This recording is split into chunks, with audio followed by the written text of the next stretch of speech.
I know y'all are going to start budget talks today. Just I guess what kind of are you expecting?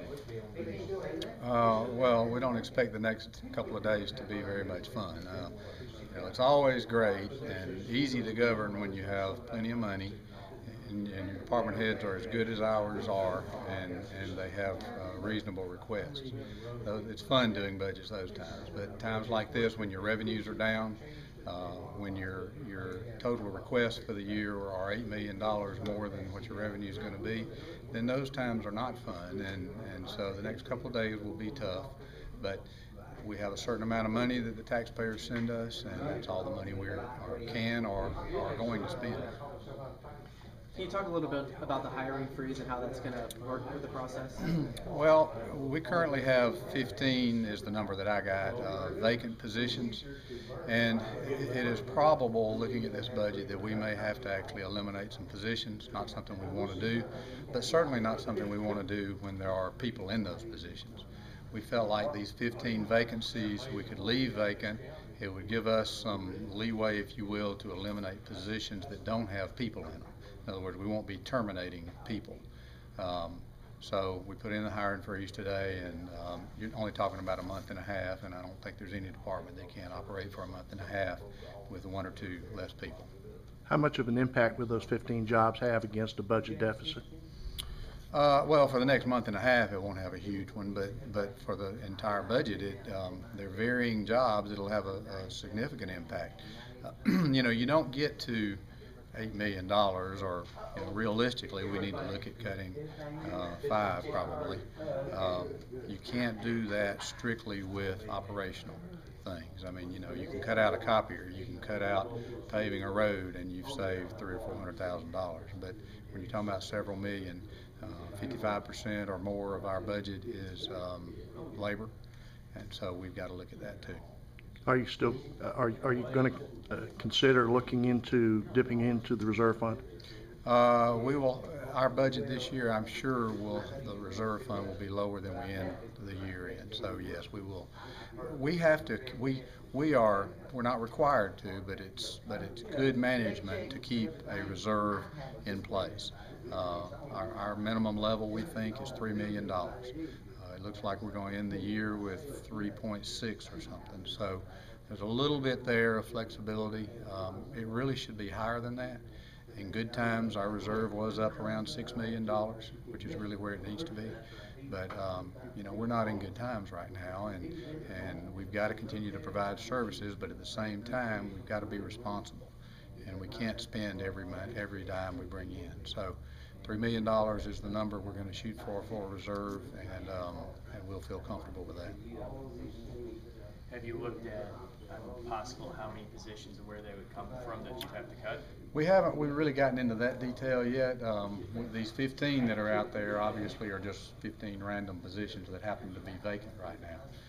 They may be the ones that we cut, they may not be. I know there are some positions in there that honestly we don't need to be without. So we can be without them for a month and a half, but some of those 15 are positions that probably we will include in the budget, but there may be other positions out there that we can cut back on. But the bottom line is we've got to get to the number, and we're going to try to do it without terminating anybody, but probably will have some positions eliminated.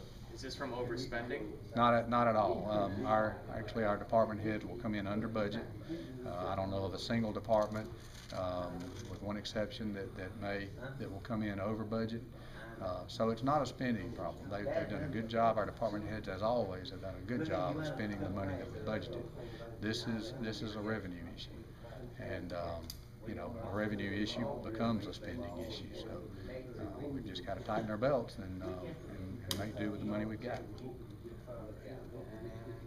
Is this pretty much an all-time low you've had revenue collection? Well, I wouldn't say all time. I mean, remember, I've been here 24 years, so we have certainly grown our revenue, but there has been a steady decline. If you look at the chart, and I'm sure you'll see it this afternoon, over the last several years, we have done a good job of getting our revenues and expenditures closer and closer and closer. We always budget more than our revenues because we have a significant fund balance we can use part of for emergencies, and it has gotten closer and closer and closer. And then this year, you'll see that gap just jumps wide open. And so that's what we've got to address. We've had it moving in the right direction, but this year is an anomaly, and we've got to deal with what we've got. When's the budget due? State law says we have to approve a budget by the end of September. It's our plan. We usually try to do it by the first meeting in September. That gives our staff the rest of the month to get it entered and get everything in place. Is there any beginnings of a trend that may indicate that revenue may start to tick back up? Well, you know, we really have three, I mean, there are more than that, but there are three big, not counting gas taxes, take that aside, because that all goes to road and bridge. But there's three other revenue sources. You've got property taxes, and we pretty much know where that is. That's steady. It's not showing the growth it was years ago. It's steady, and that's our biggest source of revenue. We have sales tax. We don't get a lot of sales tax. We get 30% of 1 cent, but it is good money. We use that sales tax as a gauge of where the economy is going. The last couple of months, it's looked good. So we hope we'll be coming out of this.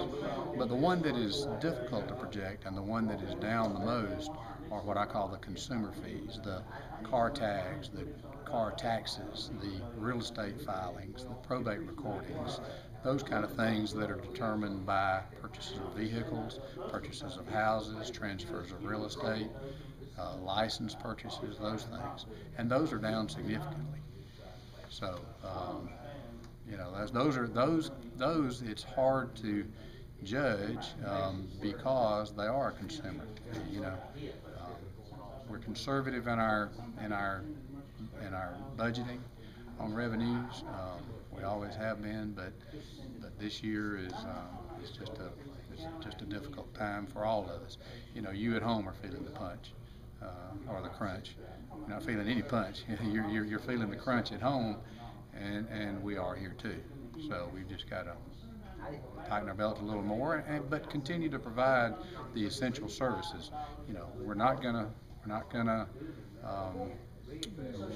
provide for law enforcement. We're not gonna let our roads deteriorate. We're not gonna not provide services when customers come into our building here for services. We've just got to do it with less money.